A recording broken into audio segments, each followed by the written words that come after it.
తర్వాత మిగతా దినాల్లో ఒక 15-20 నిమిషాలు చెప్పడము నా అనువాలు. దయచేసి మీరు కూడా మీ మనసు అటు ఇటు లేకుండా దేవుని వాక్యాన్ని ధారాళంగా వినాలని ప్రభు పేరట మీకు తెలియజేస్తున్నాం. చిన్నపిల్లలు గాని పెద్దవారు గాని ఇక్కడ చేరువచ్చిన వారు కూడా జాగ్రత్తగా వినాలని మీకు మనవి చేస్తున్నాం. దేవుని గ్రంథాన్ని మనము చదువుకుందాం. చదువుకున్న లేఖన భాగాల్లో మన ధ్యానము కొరకై సమూయేలు మొదటి గ్రంథం 2వ అధ్యాయం మొదటి నుండి 4 వచనాల వరకు చదువుకున్నాం. ఈ చదువుకున్న వచనాన్ని మరొకసారి నేను చదువుతాను, మీరు గమనించండి. మరియు అన్న విజ్ఞాపన చేసి ఇలాగా, నేను నా హృదయము యెహోవా యందు సంతోషించుతున్నది, యెహోవా యందు నాకు బహు బలము కలిగెను. నీ వలన రక్షణ బట్టి సంతోషించుతున్నాను. నా విరోధుల మీద నేను అతిశయపడుదును. యెహోవా వంటి పరిశుద్ధ దేవుడు ఒకడును లేడు, నీవు తప్ప మరి ఏ దేవుడు లేడు. మన దేవుని వంటి ఆశ్రయ దుర్గం ఏది లేదు. యెహోవా అనంత జ్ఞానియగు దేవుడు, ఆయనే క్రియలను పరీక్షించువాడు. ఇకను అంత గర్వముగా మాటలాడుకుడి, గర్వపు మాటలు మీ నోట రానీకుడి. ప్రఖ్యాతినందరి వీళ్ళు కాండ్రు ఓడిపోదురు, త్రుటిల్ల వారు బలము ధరించుకుందురు. దేవుడి మాటలు దీవించలాగన దేవుని వాక్యం మనకు అర్థమయ్యేలాగున చిన్నగా మీరు తలలు ఉంచినట్లయితే ప్రార్థన చేసుకుందాం. దయచేసి అందరూ కూడా తలలు ఉంచి కళ్ళు మూసుకొని ప్రార్థనలో ఏకీభించాల. అయ్యా, ఈ రోజు మీ దాసుడు వాక్యం అందిస్తున్నాడు, నాకు అర్థమయ్యేలాగా మీరు బోధించమని దేవుని అడుగుదాం. ప్రియమైన దేవా, మీ ఘనమైన అమూల్యమైన నామాన్ని బట్టి స్తోత్రాలు చెల్లిస్తున్నాం. గదినాల్లో బాలరాజును ప్రవళికను ప్రేమించి ఒక చక్కని కుమారుడు మీరు ఇచ్చినందుకు స్తోత్రాలు. ఒక బహుమానంగా, ఒక స్వాస్థ్యముగా మీరు ఇచ్చారని మీ గ్రంథంలో రాయబడినందుకు స్తోత్రాలు. ఈ రాత్రి గంభీరమైన వాక్కుల చేత మీరే మాట్లాడుదరని చేరువచ్చిన ఒక్కొక్కరిని దీవించండి, ఆశీర్వదించండి.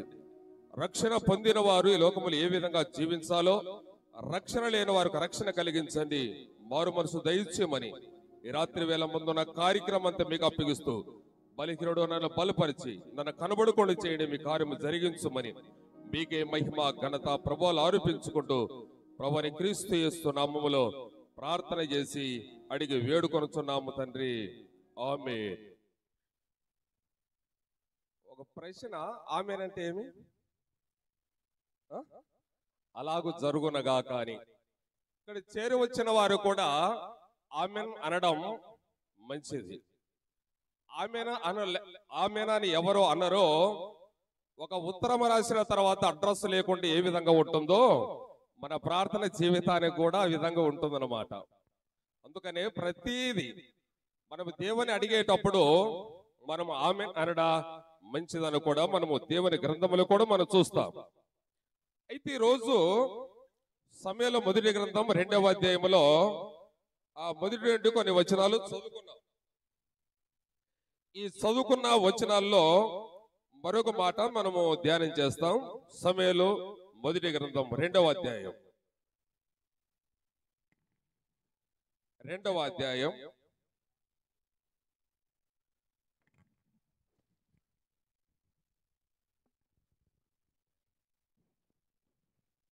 వచనం 18వ వచనము. బాలుడగు సమూయేలు నారుతో వేయబడిన ఆ ఏపోదు ధరించుకొని యెహోవాకు పరిచర్య చేయుచుండెను. ఇంకొక మాట మనం చదువుకుందాం. 21వ వచనం. యెహోవా అన్నారు దర్శింపగా ఆమె గర్భావతి కుమారుని 2:21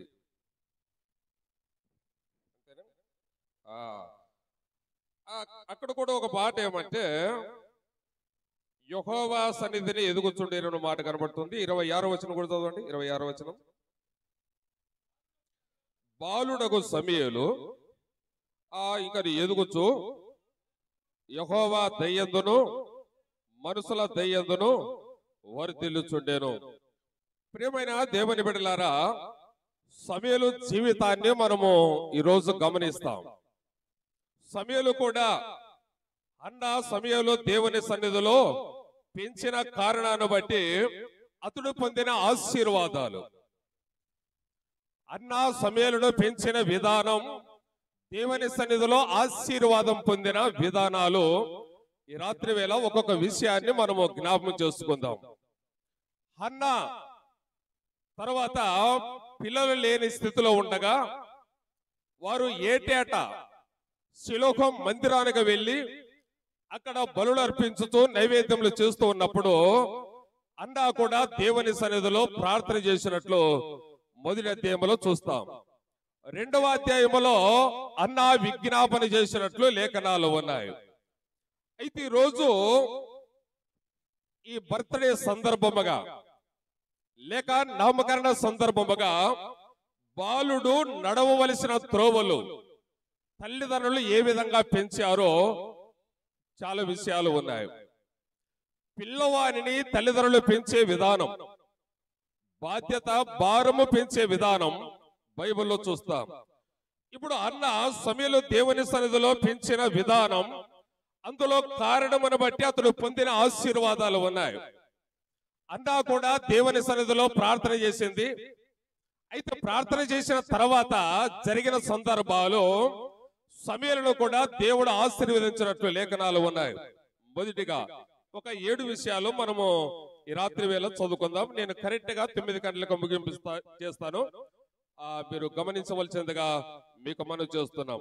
మొదటిది, అన్నా సమయంలో దేవుని సన్నిధిలో పెంచిన కారణం బట్టి అతడు పొందిన ఆశీర్వాదాలు. 18వ వచనం, దేవునికి పరిచర్య చేసిన వాడు అయ్యాడు అని చూస్తున్నాం. బాలుడకు సమయలు దేవుని సన్నిధిలో ఆయన ఎదిగేవాడుగా ఉన్నట్లు మనం గమనిస్తున్నాం. బాలుడకు సమయలు నారుతో చేయబడిన ఏపోదును ధరించుకుని యెహోవాకు పరిచర్య చేయుచుండెను. దేవుని బిడ్డలైన మనము మన పిల్లలను పెంచే విధానం అంటున్నాము గాని పెంచే విధానము తెలీదు. అయ్యా నీకు ఎంతమంది పిల్లలు అంటే దాదాపుగా 5 మంది అంటారు. ఈ 5 మందిలో కనీసం దేవునిలో పరిచర్య చేసేవారుగా ఉన్నారా? దేవుని పనిలో ఉండేవారుగా ఉన్నారా? సమయలు కూడా అన్న దేవునికి మొక్కుకొనింది. మొక్కుకున్న తర్వాత ఒక చక్కని కుమారుడు దేవుడు దయచేశాడు. అయితే హన్న అనింది, నేను అడిగితేననుకొని అతనికి సమయలని పేరు పెట్టేదును అన్నాడు. అడిగాడు, అడిగింది, దేవుని బ్రతిమాలు కొనింది. దేవుని దయ్యందును దేవుని కృప ఎందును ఒక చక్కని కుమారుడు సమయలు దేవుడు దయచేశాడు. ఈ సమయలు జీవితాన్ని మనం ఆలోచన చేస్తే సమయలు ఎక్కడ ఉన్నాడు, ఏ స్థలములో ఉన్నాడు, ఆయన పరిచర్య విధానం మనము గమనిస్తున్నాం. అందుకనే మనము 18వ వచనములో దేవునికి పరిచర్య చేసిన సమయలు. మొదటిది పరిచర్య, దేవుని పనిలో పరిచర్య, విషయంలో పరిచర్య. అబ్రహాము కాలములో బలిపీఠాలు కట్టేవారు. ఆలోచన చేస్తాం. అబ్రహాము కాలములో బలిపీఠాలు కట్టారు, లేక ఇశ్రాయేలు ప్రజలు గుడారాలు వేసుకున్నారు. దావీదు కాలములో వచ్చేసరికి మందిరము ఏర్పాటు చేశారు. అయితే యేసుక్రీస్తు కాలం వచ్చేసరికి సంఘము స్థాపించబడినట్లు లేఖనాలు ఉన్నాయి. ఈ సత్యాలు మనం గమనించాలా. బలిపీఠాలు మొట్టమొదటిగా కట్టిన వారు నైవేద్యములు బలులు అర్పించారు. అయితే ఇశ్రాయేలు ప్రజల వారు అరణ్య ప్రాంతంలో, అరణ్య యాత్రలో కూడా వారు 40 సంవత్సరాల ప్రయాణంలో కూడా వాడు గుడారాలు వేసుకున్నారు. గుడారాలు ఉన్నాయి. అయితే సొలొమోను కాలం వచ్చేసరికి దేవుని మందిరం, అందుకనే దావీదుతో దేవుడు అన్నాడు కదా, దావీదు అంటాడు, అయ్యా నేను మీకు ఒక మందిరం కట్టాలనుకున్నాను. అయితే దేవుడు అన్నాడు, దావీదు నీ చేతులు రక్తముతో ఉన్నాయి, నీ చేతులు ఎంతో మందిని హత్య చేశాయి. అయితే మీరు మందిరము కట్టడానికి వీలు లేదు, నీ కుమారుడైన సొలొమోను కడతాడు అన్నాడు. సొలొమోను దేవుని మందిరాన్ని కట్టాడు. అయితే యేసుక్రీస్తు కాలానికి వచ్చేసరికి అపోస్తల కార్యములో మొదలు సంఘము ఏర్పాటైంది అన్నాడు. అపోస్తల కార్యం 2వ అధ్యాయంలో సంఘము ఏర్పాటైన తర్వాత వారు హృదయంలో నొచ్చుకొని, అయ్యా మేము ఏమి చేద్దామో, మారు మనసు పొందడానికి మేము ఏమి చేయాలని అడిగిన తర్వాత, అయ్యా మీరు మారు మనసు పొందండి అన్నారు. ప్రియమైన దేవుని బిడ్డారా, తల్లిదండ్రులైన మనము పిల్లలకున్న బాధ్యత, పిల్లలకున్నటువంటి ఆప్యాయత మనం ఎలా పెంచుతున్నాం, పెంచే విధానం అన్న సమయాలు దేవుని సన్నిధిలో పెంచిన కారణాన్ని బట్టి సమయాలు పొందిన ఆశీర్వాదాలు ఉన్నాయి. ఎంత ఆశీర్వాదం అంటే, ఒకటి దేవునికి పరిచర్య చేసేవాడయ్యాడు. దేవుని మందిరములో పరిచర్య. లోకములో పరిచర్య జరిగిస్తున్నాం గాని దేవుని మందిరానికి వచ్చేసరికి పరిచర్య దూరం అయిపోతాం. అంతే, చాలా మంది అంతే. మన పిల్లవాళ్ళను దేవుని మందిరములో పెంచుతున్నామా? మన పిల్లలను దేవుని సన్నిధిలో పెంచేవారంగా ఉన్నామా? పరిచర్యలో పెంచాలి ముందు. ఈరోజు వాక్యం చెప్పడానికి ప్రయాసపడుతున్నారు కానీ మన పిల్లలను పరిచర్యలో పెంచడం లేదు. అందుకని ప్రియమనే దేవుని బిడ్డల, సమయంలో కూడా దేవునికి పరిచర్య చేసిన వాడుగా ఉన్నట్లు మనం గమనిస్తున్నాం. రెండవ అధ్యాయం 21వ వచనంలో చూస్తున్నాం కదా, సమయలు బాలుడగు సమయలు యెహోవా సన్నిధిని ఉండి ఎదుగుచుండెను అన్నాడు. ఒకటి పరిచర్య చేసిన సమయలు. లాస్ట్కి అయిపోయిన తర్వాత అడుగుతాను, మీరు సమాధానం చెప్పండి. ఎందుకంటే ఎంత మట్టుకు మనం వింటున్నాం అనేది అర్థం కావాలి. అది ఆయన చెబుతుంటే మనము మాట్లాడుకుంటుంటే ఆ మాటలు అర్థం కాకుండా మనకి ఏం చేస్తాం? ప్రయోజనమా? నువ్వు వచ్చిన ప్రయోజనం ఉండదు. దైవ సేవకుల వాక్యం చెబుతుండగా మనము కూడా నిదానించి నిబ్బరంగా దేవుని వాక్యం వినాలా. ఈరోజు ఏ వాక్యం చెప్పారంటే 10 మందికి ప్రకటించే వారిగా ఉండాలా. మందిరము దాటిన తర్వాత మరిచిపోయేవారుగా ఉండకూడదు. ఈ రోజుల్లో ఎట్లయిపోయిందంటే, ప్రసంగాలు చేస్తూ ఉండేటప్పుడు నిద్రపోతారు, ప్రార్థన చేసేటప్పుడు ఏం చేస్తారు? చూస్తారు. ప్రసంగాలు చేసేటప్పుడు ఈరోజు చాలా మంది మందిరాల్లో విశ్వాసులు ఎలా ఉందంటే, వాక్యం చెప్పేటప్పుడు నిద్రపోతారు, ప్రార్థన చేసేటప్పుడు ఏం చేస్తున్నారంటే పైకి లేచి చూస్తారు. ఈ రెండు చరిత్రలు కలిగిన వారు అనేక సంఘాలలో ఉంటారన్నమాట. అందుకనే దేవుని వాక్యం చెప్పేటప్పుడు దేవుని సేవకుల వైపు తేరు చూడాలి. అది తేరు చూడాల. తేరు చూస్తే మనకు అర్థం కాదు. అందుకనే హన్నా సమయలు దేవుని సన్నిధిలో పెంచిన కారణాన్ని బట్టి పొందిన ఆశీర్వాదం ఏమంటే, బాలుడగు సమయలు యెహోవాకు పరిచర్య చేయుచుండెను. రెండవది 21వ వచనం, బాలుడగు సమయలు యెహోవా సన్నిధి ఉండి ఎదుగుచుండెను. అదేనమాట, యెహోవా సన్నిధిలో ఉండి ఎదుగుచుండెను. పిల్లవాడు ఎదగాలంటే పాలు తాగాలి. అది ఒక పిల్లవాడు ఎదగాలంటే పాలు తాగాల.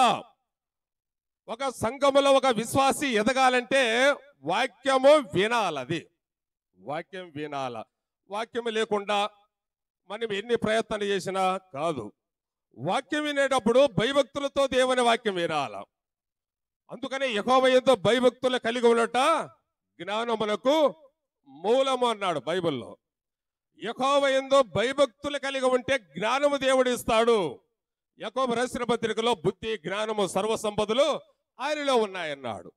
అయితే మనము కూడా దేవుని వాక్యం వింటే జ్ఞానం వస్తుంది. బుద్ధి జ్ఞానము సర్వసంపదలు దేవుడిస్తాడు. అయితే రెండవది చూస్తున్నాం కదా, బాలుడగు సమయలు యెహోవా సన్నిధిలో ఉండి ఎదుగుచుండెను. మనము కూడా వాక్యములు ఎదగాల, వాక్యములో డెవలప్ కావాలా, వాక్యములో విస్తరించాలా, వాక్యములో వ్యాపించే వారిగా ఉండాలా. వ్యాపించే వారిగా ఉండాలంటే మనం ఏం చేయాలంటే దేవుని సన్నిధిలో ఎదగాల. లోకములు ఎదుగుతున్నాం కదా, లోకములు ఎదుగుతున్నాం, తాగుడులో ఎదుగుతున్నాం, పాపములో ఎదుగుతున్నాం, మాటల్లో ఎదుగుతున్నాం, ప్రవర్తనలో ఎదుగుతున్నాం, కానీ దేవుని సన్నిధిలో ఎదిగేవారు లేరు. అయితే తల్లిదండ్రులైన పిల్లల పట్ల మనకు ఉన్నటువంటి బాధ్యత ఏమంటే దేవుని సన్నిధిలో మనం ఎదిగే వారిగా ఉండాలా. ఎదుగుతున్నామా? ఆలోచన చేస్తాం. దేవుని సన్నిధిలో ఎదిగేవారుగా ఉండాలా. ఎదిగేవారుగా ఉండాలి. ఎదగాలంటే పాలు తాగాల పిల్లవాడు. అయితే విశ్వాసులైన దేవుని నమ్మిన వారు ఎదగాలంటే దేవుని వాక్యం వినాల. మూడవది సమూయేలు మొదటి గ్రంథం 2వ అధ్యాయం 26వ వచనం చదువుకుందాం. బాలుడగు సమూయేలు 26వ వచనం. బాలుడగు సమూయేలు ఇంకను ఎదుగుచు యెహోవా దయ్యందును మనుషుల దయ్యందును వర్ధిల్లుచుండెను. మూడో విషయం ఏమంటే దేవుని దయ్యందును మనుషుల దయ్యందును వర్ధిల్లుచుండెను సమూయేలు. సమూయేలు అన్న అడిగిన దానికి దేవుడు ఒక చక్కని కుమారుడు ఇచ్చాడు. ఈ చక్కని కుమారుడు ఏం చేయాలంటే దేవుని సన్నిధిలో పరిచర్య చేసేవాడుగా ఉన్నాడు. రెండవది దేవుని సన్నిధిలో ఎదిగేవాడుగా ఉన్నాడు సమూయేలు. మూడవది దేవుని దయ్యందును మనుషుల దయ్యందును వర్ధిల్లుచుండిన సమూయేలు. వర్ధిల్లుచున్నాడు. మనం వర్ధిల్లుచున్నామా? దేవుని దయ్యందును యేసుక్రీస్తు కూడా మత్తయి సువార్తలో కూడా యేసుక్రీస్తు కూడా మనుషుల దయ్యందును దేవుని దయ్యందును వర్ధిల్లుచున్నాడు యేసుక్రీస్తు. అయితే మనము కూడా మనుషుల దయ్యందును దేవుని దయ్యందును వర్ధిల్లే వారిగా ఉండాలని దేవుని వాక్యములు చూస్తున్నాం. మూడవది 4వది 3వ అధ్యాయం 10వ వచనం చదవండి. 3వ అధ్యాయం 10వ వచనం. 7 విషయాలు చెప్పుకొని ముగింపు చేస్తాం. తర్వాత యెహోవా ప్రత్యక్షమై నిలిచి ఆ రీతిగా సమూయేలు సమూయేలు అని పిలువగా సమూయేలు నీ దాసుడు ఆలకించుచున్నాడు. చాలు. ఇక్కడ అయ్యా నీ దాసుడు ఆలకించుచున్నాను, మీరు ఆజ్ఞ ఇవ్వండి. సమూయేలు కూడా పొందినది ఏమంటే దేవుని ప్రత్యక్షతను పొందిన సమూయేలు. అది దేవుని ప్రత్యక్షతను పొందిన సమూయేలు పండుకున్నాడు. రాత్రి వేళ దేవుని ప్రత్యక్షమయ్యాడు. సమూయేలు అని పిలిచాడు. అయితే సమూయేలు అన్న మాట ఏమంటే అయ్యా నీ దాసుడు ఆలకించుచున్నాడు. అయ్యా నీ దాసుడు ఆలకించుచున్నాడు అంటే సమూయేలు దేవుని ప్రత్యక్షతను పొందినవాడు. అది దేవుని ప్రత్యక్షతను పొందినవాడు, దేవుని చూసినవాడు. అంటే ఆయన ప్రత్యక్షత కనబడుతున్నట్లు లేఖనాలు ఉన్నాయి. ప్రియమైన దేవుని బిడ్డ, అందుకనే దేవుని ప్రత్యక్షతను పొందిన సమూయేలు అని కూడా దేవుని వాక్యములో మనం గమనిస్తున్నాం. ఒక మాట మరొకసారి 99వ అధ్యాయం కీర్తనకారు రాస్తూ 99వ కీర్తన 6వ వచనం చదువుకుందాం. 5వ విషయం 99వ కీర్తన 6వ వచనం. ఆయన యాజకులలో మోసే అహరోనులో ఉండిరి, ఆయన నామమును బట్టి ప్రార్థన చేయువారిలో సమూయేలు ఉండెను. ఇక్కడ ఒక మాట ఏమంటే ప్రార్థన గుంపులో ఉండిన సమూయేలు. అది ఈ సమూయేలు ఎక్కడ ఉన్నా ప్రార్థన గుంపులో ఉన్నాడు. మనం ఏ గుంపులో ఉన్నాం? ఒకసారి మేము చిన్న వయసులో ఏ గుంపులో ఉన్నావో ఎరిగి తెలుసుకోవో సోదరి ఓ సోదరుడని పాట పాడేవారు మా చిన్న వయసులో. ఓ సోదరి నువ్వు ఏ గుంపులో ఉన్నావు? ఓ సోదరుడా నువ్వు ఏ గుంపులో ఉన్నావు? నీ పిల్లలను ఎలా పెంచుతున్నావు? నువ్వు ఎలా పెరుగుతున్నావు? అది తల్లిదండ్రులు దేవుని పరిచర్యలో ఉంటే పిల్లవారు కూడా దేవుని పరిచర్యలో ఉంటారు. తల్లిదండ్రులు దేవుని సన్నిధిలో ఎదుగుతూ ఉంటే మన పిల్లలు కూడా దేవుని సన్నిధిలో ఎదుగుతారు. తల్లిదండ్రులు దేవుని దయ్యందులో మనుషుల దయ్యందులో వర్ధిల్లుతూ ఉంటే మన పిల్లలు కూడా వర్ధిల్లుతారు. అయితే దేవుని సన్నిధిలో తల్లిదండ్రులైన దేవుని సన్నిధిలో ఆయన ప్రత్యక్షతను పొందుకుంటే మీ పిల్లలు కూడా దేవుని ప్రత్యక్షత పొందుకుంటారు. అయితే విషయం అంటే సమూయేలు ప్రార్థన గుంపులో ఉన్నవాడు. అని ప్రార్థన గుంపులో ఉండేవాడు సమూయేలు. అక్కడ ఒక పట్టిక ఉందన్నమాట. సమూయేలు ఎక్కడ ఉన్నాడంటే ప్రార్థన గుంపులో ఉన్నాడు. అయితే రాత్రి వేళ ప్రియ సోదరి సోదరుడా, మనం ఏ గుంపులో ఉన్నాం? నీ ఏ గుంపులో ఉన్నావు? లోతు రచ్చకట్ట మీద, ఆదికాండం 19వ అధ్యాయంలో లోతు కూడా రచ్చకట్ట మీద కూర్చొని లేక ఎన్నో మాటలు మాట్లాడుతున్నట్టు లేఖనాలు ఉన్నాయి. అయితే ఆయన ఉండవలసిన స్థానం ఏది? ఆయన చేరవలసిన స్థానం ఏది? ఆయన ఉండే స్థలం ఏది? మనము కూడా ఉండరాని స్థలములో దేవుని పిల్లలు ఉండకూడదు. మనం ఎక్కడ ఉండాలా? ప్రార్థన గుంపులో ఉండాలా. ప్రార్థన ఈ రోజు అంటే మనం వేగిరిపడ రావాలి. అది ఒక పాట పాడినాక వస్తాం, 2 పాటలు పాడినాక వస్తాం అనేది కాదు. ముందునే మనం రావాలా, వేగిరిపడ రావాలా, ప్రార్థన గుంపులో ఉండాలా, భక్తుల మధ్య ఉండాలా, భక్తుల మధ్య ప్రార్థన గుంపులో ఉండాలా. అందుకనే ప్రియ దేవుని బిడ్డారా, 5 విషయం ఏమంటే ప్రార్థన గుంపులో ఉండిన సమయాలు. 6 విషయం చదువుకుందాం. 6 విషయం 7వ అధ్యాయం 15 వచనం చదవండి. సమయలు మొదటి గ్రంథం 7వ అధ్యాయం 15వ వచనం. సమయలు మొదటి గ్రంథం 7వ అధ్యాయం 15వ వచనం. సమయలు దాని బ్రతికిన దినములన్నీ ఇశ్రాయేలుకు న్యాయాధిపతిగా ఉండెను. ఇక్కడ సమయలు బ్రతికిన దినములన్నిటి దేవునితో ఉన్నవాడు, న్యాయము తీర్చేవాడు. అది అయితే తాను బ్రతికే దినములన్నీ దేవునితో ఉండినవాడు సమయాలు. మనం బ్రతికే దినాలు దేవునితో ఉంటామా? కొన్ని రోజులు మందిరానికి రావడం, కొన్ని రోజులు విడిచిపెట్టడం, కొన్ని రోజులు వాక్యం చదువుకోవడం, కొన్ని రోజులు మానివేయడం, ఇది దేవుని పిల్లలకు సరికాదని దేవుని వాక్యంలో చూస్తున్నాం. ఇప్పుడు సమయాలు ఎక్కడ ఉన్నాడు? దేవుని సన్నిధిలో. అంటే బ్రతికినంత కాలం ఆయన న్యాయం తీర్చేవాడుగా దేవుని సన్నిధిలో ఉన్నట్లు దేవుని వాక్యంలో చూస్తున్నాం. ప్రియ దేవుని బిడ్డలారా, ఈ రాత్రి వేళ సమయలు జీవితాన్ని మనం గమనిస్తున్నాం. సమయలు చిన్న పిల్లవాడైనప్పుడు తల్లిదండ్రులు ఏ విధంగా పెంచారో మనం ఆలోచన చేసుకుందాం. నీవు కూడా ఇక్కడ కూర్చున్నవారు, పెద్దలు గాని ఇక్కడ కూర్చున్నవారు చాలా మంది మన పిల్లల్ని ఏ విధంగా పెంచుతున్నాం? పిల్లల కంఠంగానే విచ్చలవిడిగా పెంచుతున్నాం కదా. తండ్రి తాగుబోతే కుమారుడు కూడా త్రాగడమే. క్రైస్తవ కుటుంబంలో తల్లిదండ్రులు లేక తండ్రి కూడా తాగుబోతాయితాడు, పిల్లలు కూడా త్రాగుబోతున్నారు, కుటుంబం నాశనం అవుతుంది అన్నమాట. అది అందుకని ఒక విశ్వాసి, ఒక క్రైస్తవుడు, ఒక దేవుని నమ్మిన వారు సమయంలో ఒక మాదిరిగా ఈ రాత్రి వేళ ఉంచుకుందాం. ఈ బర్త్డే సందర్భముగా, ఈ నామకరణ విషయంలో సందర్భముగా మన పిల్లల్ని ఏ విధంగా పెంచాలో దేవుని వాక్యంలో చూస్తున్నాం.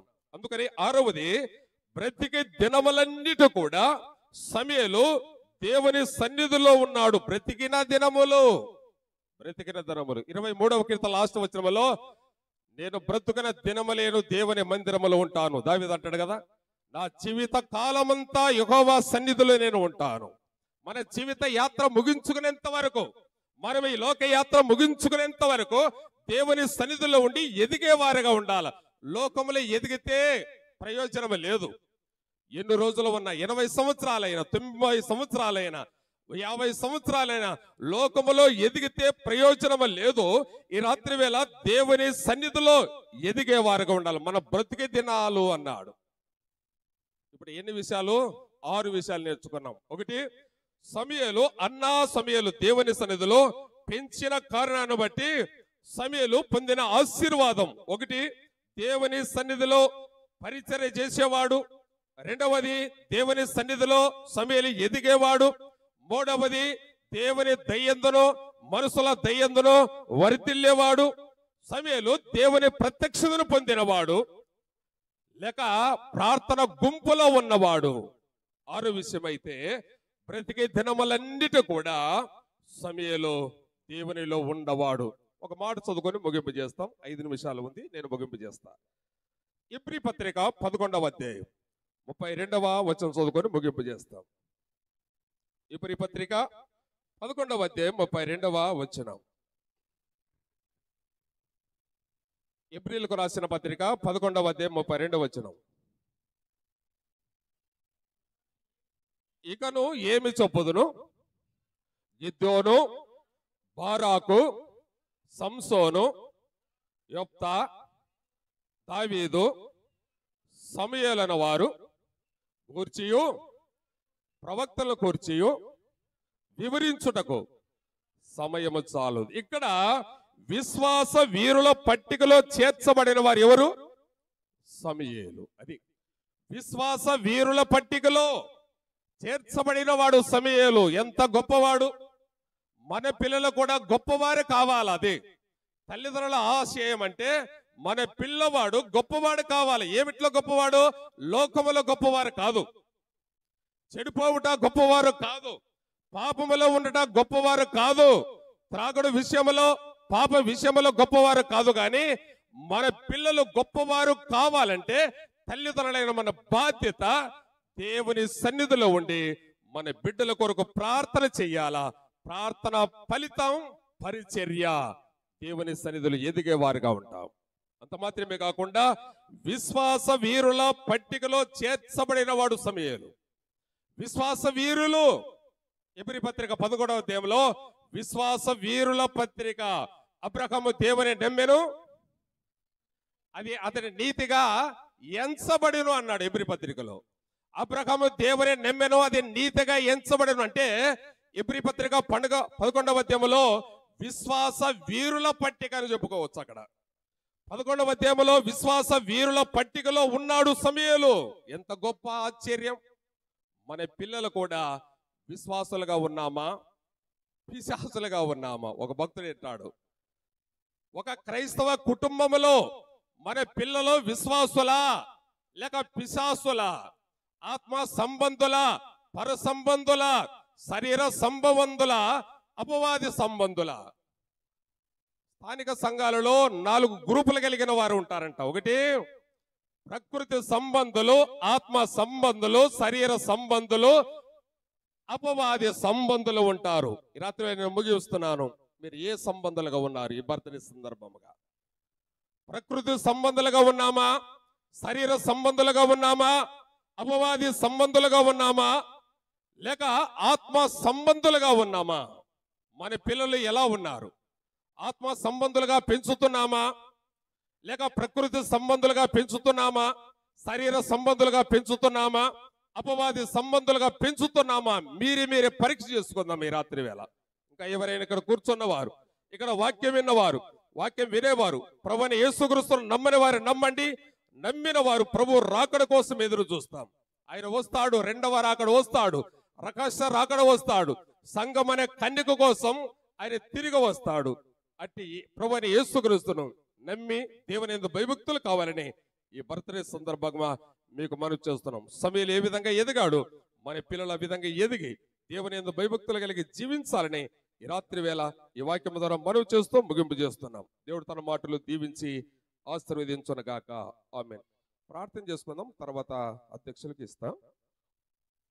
ప్రియమైన దేవా, నీ పాదాలకు వందనాలు. ఈ రాత్రి అవును ప్రభా, సమూయేలు ఒక ప్రవక్తను మా దగ్గరికి ఉంచినందుకు స్తోత్రాలు. తల్లిదండ్రులైన వారు పిల్లలను ఏ విధంగా పెంచాలో అన్న సమూయేలు దేవుని సన్నిధిలో ఉండిన కారణాన్ని బట్టి ఆశీర్వంతుల వారు చేసినట్లు లేఖనాలు ఉన్నాయి.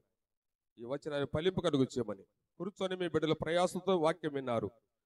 సేవకులు అందరూ కూడా వచ్చారు. కుటుంబాలను దీవించి ఆశీర్వదించమని, ప్రతి మాటను ఫలింపు కలుగు చేయమని ప్రభువైన క్రీస్తు యేసు నామములో ప్రార్థన చేసి అడిగి వేడుకొనుచున్నాము తండ్రి. ఆమేన్.